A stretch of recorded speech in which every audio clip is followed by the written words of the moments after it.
The gym smelled like metal and sweat the day I found out I wasn't supposed to be there. She told me she had a late session.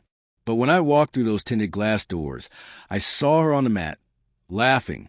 Not just laughing, glowing. His hand rested on her back, steadying her, fingers lingering too long to be innocent. She didn't see me at first, but he did. He smirked. That was the moment I knew.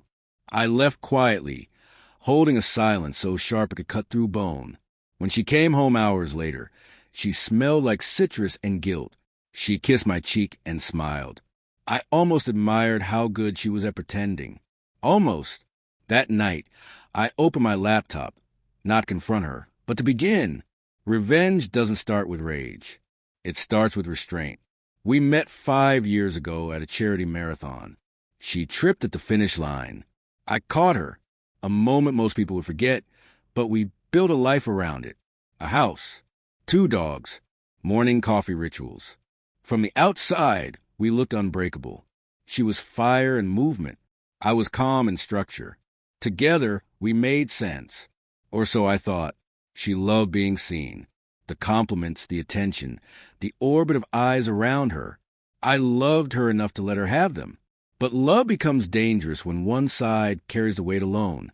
She wanted admiration. I wanted loyalty. In the end, she settled for neither. The signs came slow. Late nights, a new perfume. Her phone always face down. The word instructor became a knife I swallowed daily. Then one evening, her smartwatch pinged. She was in the shower. I glanced. Next time, don't wear the ring. It ruins a fantasy. I didn't shout, didn't throw anything. I just looked at my reflection and saw a man played with surgical precision. When she came out humming, wrapped in a towel, I smiled and asked if she wanted dinner. She said she'd already eaten. That was the last lie I let her tell me. From that night on, I studied her. Every text, every call, every transaction. Patterns formed. So, did opportunities. I didn't confront. I planned. Step 1, I froze our joint accounts. Quietly, little by little. Enough for her to feel secure, never enough to notice. Step 2, a call to a friend in HR at her gym. Just conversation. A few weeks later, her instructor was under review for inappropriate behavior.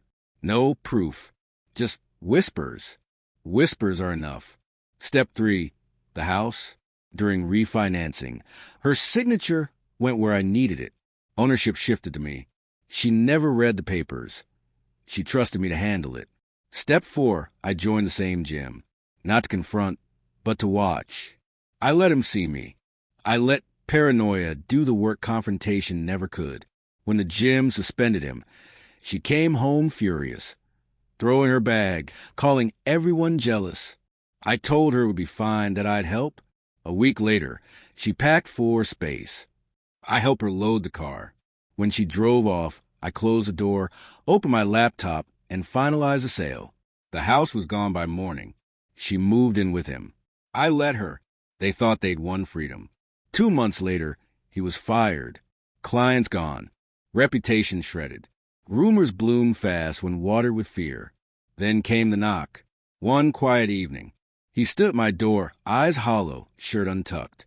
Behind him, she sat in the car, facing her hands. I need your help, he said.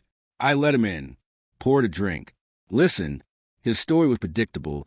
Blacklisted, broke, desperate. She told him I might help them. I nodded, pretending to consider it. Then I asked, when you touched her during training, did she tell you she was married? He froze, guilt in his eyes. Shame in his throat. She said it was ending anyway, he muttered.